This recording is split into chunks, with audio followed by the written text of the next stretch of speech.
Chers compatriotes, le moment est décisif. Peuple au cœur meurtri, la décision t'appartient. Fais en sorte que, demain, tu puisses dire avec fierté à tes enfants, au moment de leur passer le flambeau de la liberté, c'est nous, peuple togolais, qui l'avons fait, ce n'est personne d'autre. À l'heure où s'annonce la bataille décisive sans armes, justifie ton hymne national. Oui, l'heure a sonné. Un regard rétrospectif permet de comprendre la logique diabolique des tenants du système RPT-UNIR. Il est clair, dans leur démarche depuis 1990, qu'ils n'ont jamais voulu du constitutionnalisme, c'est-à-dire d'un pouvoir limité dans le temps et dans les prérogatives. Or, c'est justement ce qu'introduit la Constitution du 14 octobre 1992. Voilà le fond du problème. Pourquoi sont-ils si réfractaires à l'idée d'alternance? La réponse est simple. L'alternance ouvre sur un état de droit. Or, les tenants du pouvoir ne veulent pas d'un état où règne la loi. En fait de loi, les tenants de l'ordre ancien sont plutôt favorables à une toile d'araignée qui n'arrête que les petites mouches. Nombre de prisons dans notre pays sont peuplées de ces petites mouches. Et c'est dommage. La démocratie risque aussi d'installer n'importe qui, un non-Nyansimbe au pouvoir. Il n'en est pas question. Voilà leur position depuis le 5 octobre 1990. 28 ans de résistance, de rejet dans le sang de la démocratie sur la terre de nos aïeux. C'est pourquoi, alors que le système démocratique se généralise dans la sous-région, le RPT-UNIR cherche toujours, à coups de fusil et à coups de bâton, à nous imposer la monarchie. C'est cette position qu'ils ont défendue depuis l'ouverture du dialogue le 19 février 2018. Et c'est la raison pour laquelle tous les dialogues précédents ont échoué. Le RPT-UNIR est responsable de l'échec de tous ces dialogues et il le sait. Mais le peuple togolais est loin d'être dupe.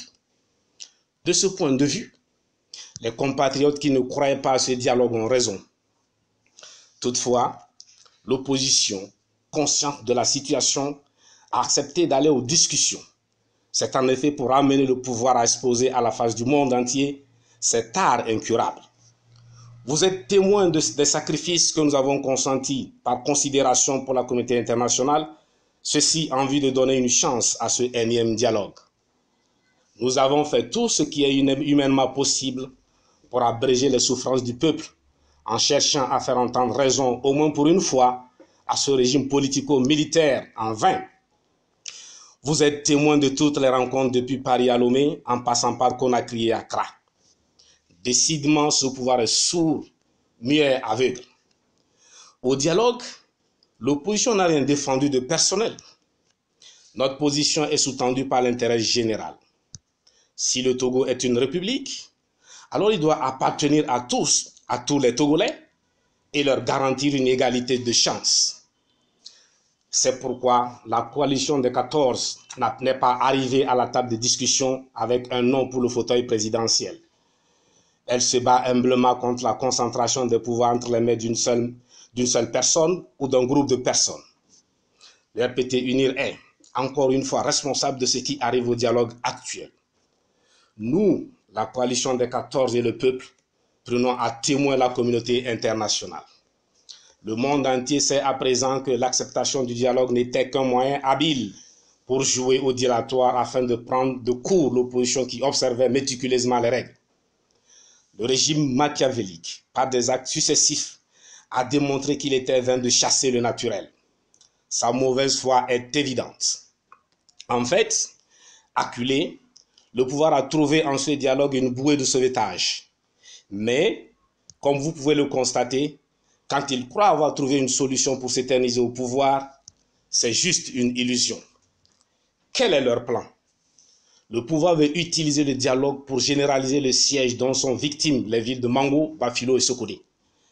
Il y aurait alors 3 types de sièges. Le siège militaire sur Mango, Bafilo et Sokodé, le siège du fait de l'origine de fort sur Kara et le siège du fait du dialogue sur le reste du territoire national.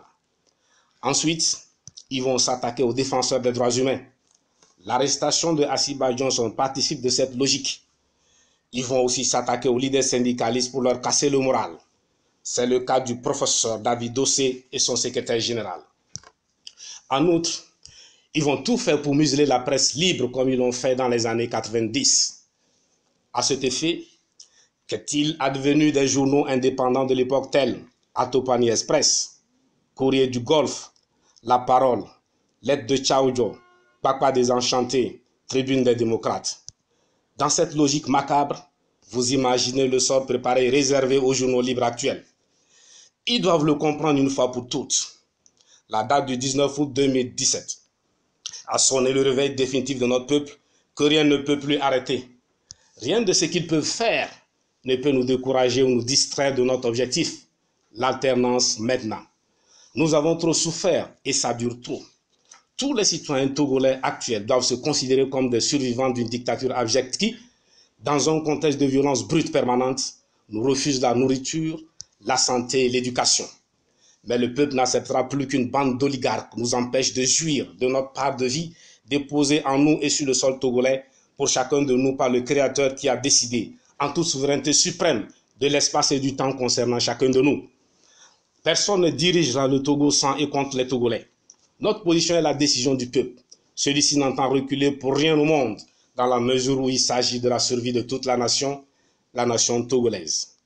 Tenez, un fruit ne tombe de lui-même que quand il est mûr. C'est ce qui est arrivé au feu Gnassingbé Père. Cependant, sous l'effet de la tempête, mûr ou pas, il tombe et il va tomber. Cette tempête, c'est la détermination du peuple togolais qui aspire profondément à l'alternance depuis le sommet de l'État, ici et maintenant. Il importe donc que nous reprenions la seule arme dont nous disposons, la rue, à travers des manifestations pacifiques. Pacifiques. L'heure de la délivrance a sonné. Si le ciel, la terre et les étoiles sont une création de la famille Gnassingbé et ses affidés, si le soleil et la lune sont l'œuvre de la famille Gnassingbé et ses affidés, si l'air que nous respirons est leur propriété privée, et si l'eau qui tombe du ciel pour régénérer la terre et faire pousser de quoi l'homme se nourrit était leur œuvre, eh bien, nous pourrons nous en passer au nom de la dignité. Alors, les 11, 12 et 14 avril 2018, sortez massivement pour exiger démission, transition, élection. Mais, comme toujours, Asibalolo, Nozi Emio, je vous remercie.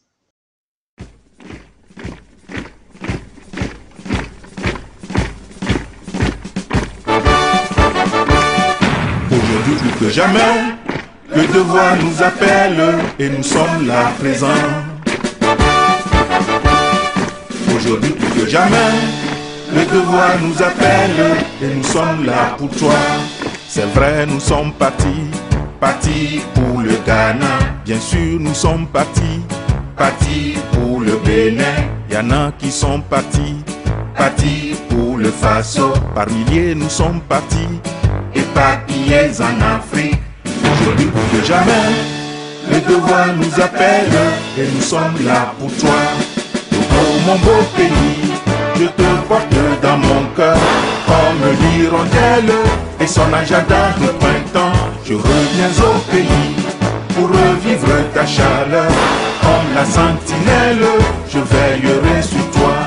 Togo, la chère patrie, nous te portons dans nos cœurs.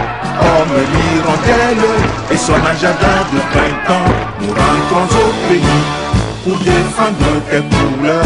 Comme la sentinelle, nous veillerons sur toi. C'est vrai, nous sommes partis, beaucoup jusqu'en Europe. Il y a d'autres qui sont partis jusqu'en Asie. Il y a plein qui sont partis jusqu'en Amérique. Par milliers, nous sommes partis, éparpillés dans le monde. Aujourd'hui plus que jamais, le devoir nous appelle et nous sommes là pour toi. Togo, mon beau pays, je te porte dans mon cœur comme l'hirondelle et son agenda de printemps. Je reviens au pays pour revivre ta chaleur.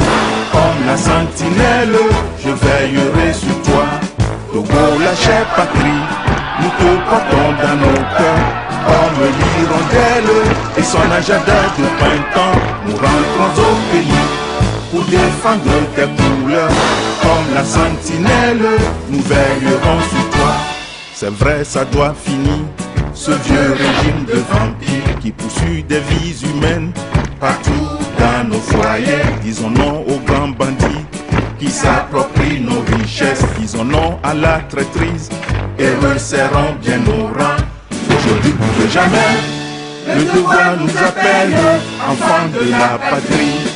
Pour mon beau pays, je te porte dans mon cœur comme l'hirondelle et son agenda de printemps. Je reviens au pays pour revivre ta chaleur. Comme la sentinelle, je veillerai sur toi.